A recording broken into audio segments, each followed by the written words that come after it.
और आप देख रहे हैं संजीव चौहान के साथ अमर मंत्र खबर। ब्रह्म सरोवर पर जो वाल्मीकि अम्बेडकर एसोसिएशन के द्वारा प्रगति दिवस का कार्यक्रम का आयोजन किया गया था। इसी अवसर पर गणमान्य व्यक्तियों ने शिक्षा को लेकर चर्चाएं की। आइए जानते हैं और क्या चर्चा की बुद्धिजीवी गणमान्य व्यक्तियों ने। देखते हैं संजीव चौहान के साथ अमर मंत्र आपको बताई। और बाबा साहब अम्बेडकर ने भी लिखा है कि जब तक हम रामायण के सार तत्व को नहीं जानेंगे हमारा भला नहीं हो सकता। सार तत्व का मतलब शिक्षित बनो, संगठित रहो और संघर्ष करो। भगवान वाल्मीकि जी ने जब लव कुश को शिक्षा दे रहे थे तो ये 3 चीजों का मंत्र उन्होंने बताया था और उसमें बाबा साहब अम्बेडकर ने ये अपनी स्टेटमेंट में बोला है। और बहुत सारे विद्वान हमारे दलित समाज में हुए हैं, आज भी उनका लोहा है। अगर आप महाभारत को देखें तो वो भी वेद व्यास ने लिखी। कबीर साहब की वाणी आप देखिए, गुरु रविदास की वाणी देखिए, उसमें कहीं ना कहीं संविधान की झलक आपको दिखाई देती है। को प्रोटेक्ट करने का सबसे बड़ा काम भारतीय संस्कृति में है तो वो रामायण है, एपिक है, भगवान वाल्मीकि जी का लिखा हुआ। लेकिन उसको डाइवर्ट किया गया। बेसिकली जो कंसेप्ट उसमें आया, जैसे हम भी अध्ययन करते रहते हैं, योग वशिष्ठ एक सबसे बड़ा ग्रंथ था, उसको डाइवर्ट किया। संस्कृत थी उस समय, संस्कृत पढ़ने का राइट नहीं था।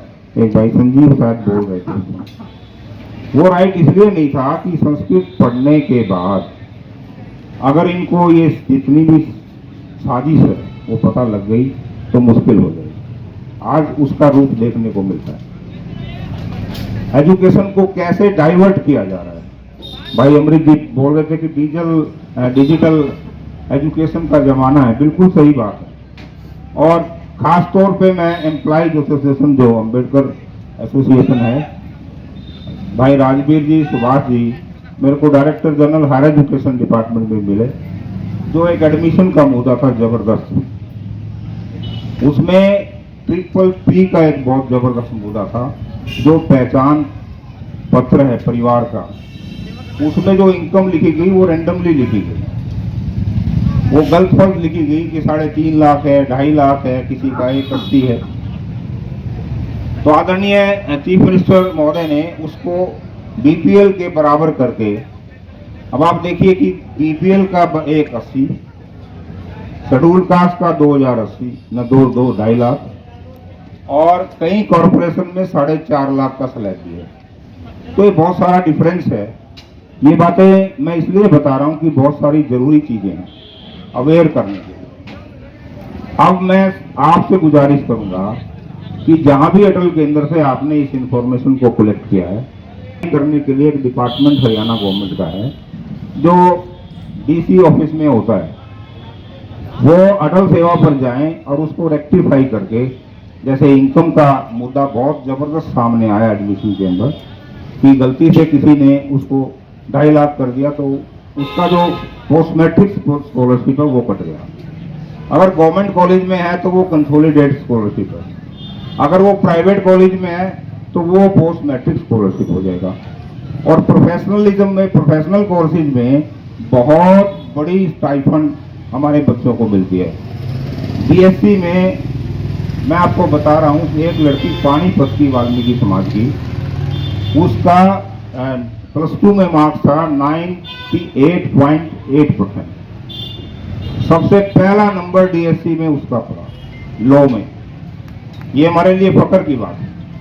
और फीस कितनी लगी, वो लड़की डर रही थी कि मामा जी मेरी फीस बहुत ज़्यादा लगी। मैं बेटे तू चिंता मत कर, हम देखेंगे।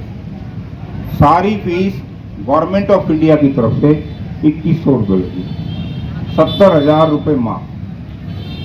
ये चीज़ें समाज को बताने की जरूरत है। बाबा साहब अम्बेडकर ने भी कहा है कि शिक्षा वो शेरनी का दूध है जो पिएगा वो झाड़ेगा। उन्होंने ये भी कहा है कि education should be moralise and socialise, ये भी कहा। और उन्होंने ये भी कहा है कि जब ये भीड़ मंदिरों से हटकर महाविद्यालयों में और स्कूलों में जाना शुरू कर देगी तो समाज का विकास चारित्रिक और व्यक्तित्व रूप से अपने आप सुधरना शुरू हो जाए। लेकिन विडंबना है, इस सिद्धांतों को मानते हुए लोगों को आज भी जरकना पड़ रहा है। आप देखिए कि धर्म उद्देश्य के लिए बना है, सिद्धांत के लिए बना है।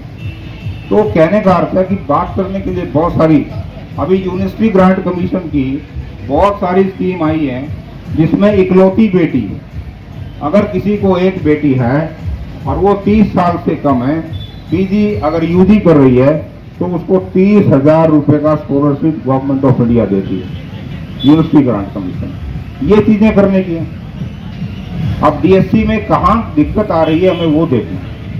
प्रोफेशनल कोर्सेज में हमारे बच्चे बहुत कम जा रहे हैं, जिसका आगे चल के हमको बहुत नुकसान हो सकता है। इसका क्या है कि हरियाणा सरकार से, और चौधरी बंताराम जी भी बैठे हुए हैं, ये भी मंच के माध्यम से हमारी बात को पहुंचा सकते हैं।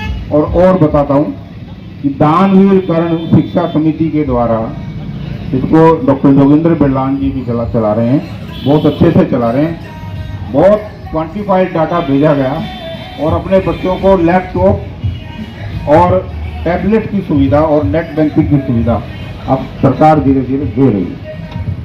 कहने का मतलब ये है कि हमें डिजिटल तरीके से जुड़ना पड़ेगा, बहुत कुछ जुड़ने की जरूरत है। बहुत सारी स्कीम है, उसको डॉक्टर साहब से भी मैं बोलूँगा कि इस टाइप का एक ऐसा ऐप बनाया जाए और जिसमें ये स्कॉलरशिप स्कीम डॉक्टर साहब आए।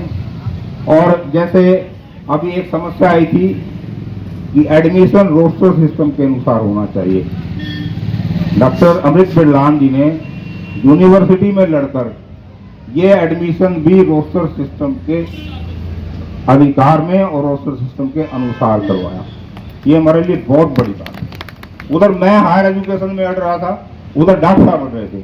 वो बोले रोस्टर बार बार थोड़ी लगता है। मैंने कहा रोस्टर ये लगा हुआ है, ऐसा नहीं होता।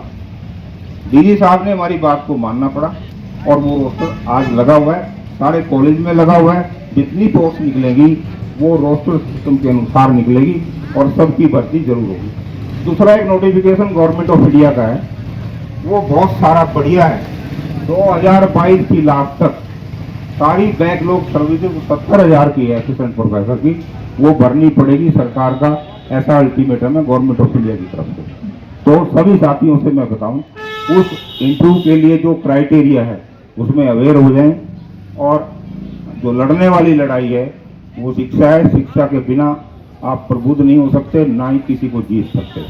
तो कहने का अर्थ है कि सारी चीज़ें जो बैकवर्डनेस इस सोसाइटी में है उसको ख़त्म करने का सभी टीचर्स, सभी साथी, बाकी हमारे बहादुर, हमारे राजनीता हमारे भाई साहब बैठे हुए हैं, कोई भी अगर समस्या होगी तो ये उसका निदान करने में अपने मंच के माध्यम से, अपने मुखारबिंद से ये सारी चीज़ें हम इनसे जुड़ पाएँ। तो कहने का अर्थ है कि बीपीएल धारक अलग है और 2.5 लाख का मामला अलग है।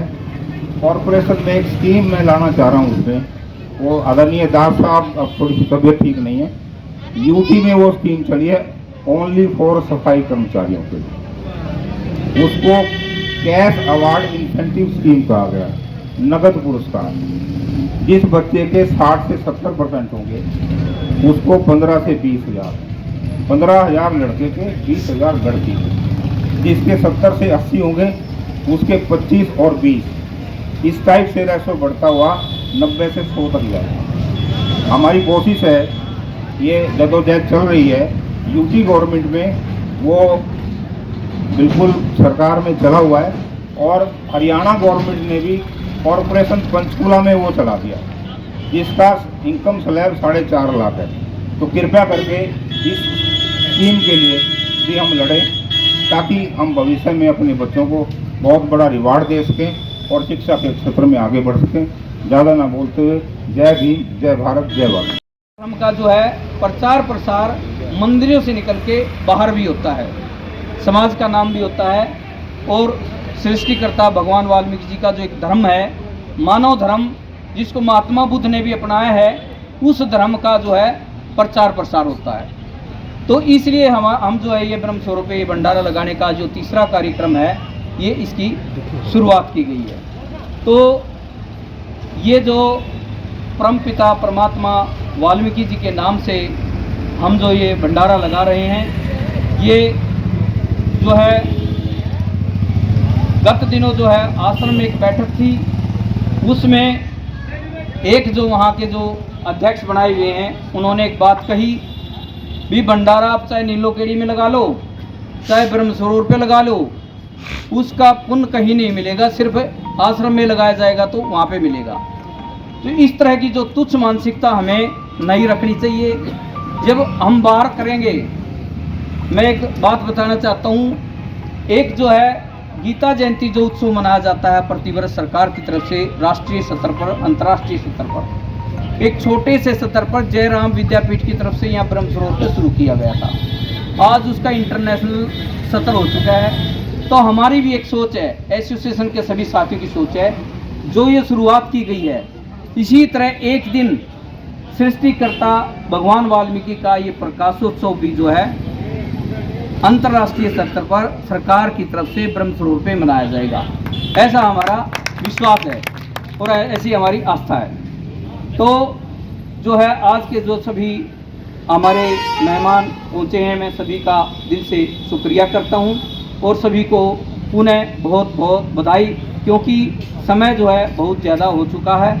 मैं अब आज के जो हमारे मुख्य अतिथि माननीय चौधरी बंताराम जी जो हमारे बीच में पहुँचे हैं, मैं उनसे अनुरोध करता हूँ कि अपने मुखारबिंद से जो है हमें आशीर्वाद दें। जो कि तीनों काल है, भूतकाल, वर्तमान और भविष्य।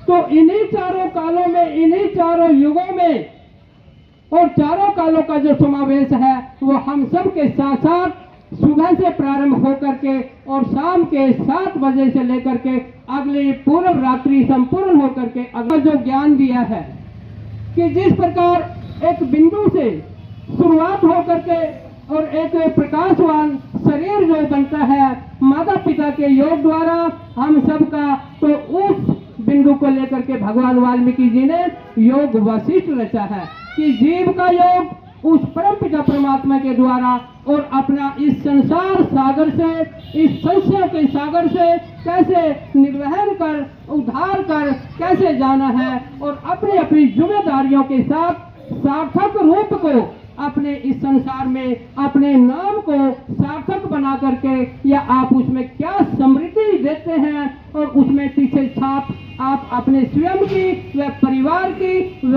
अन्य पीढ़ियों की क्या छाप देते हैं, ये विधान भगवान वाल्मीकि जी ने दिया है।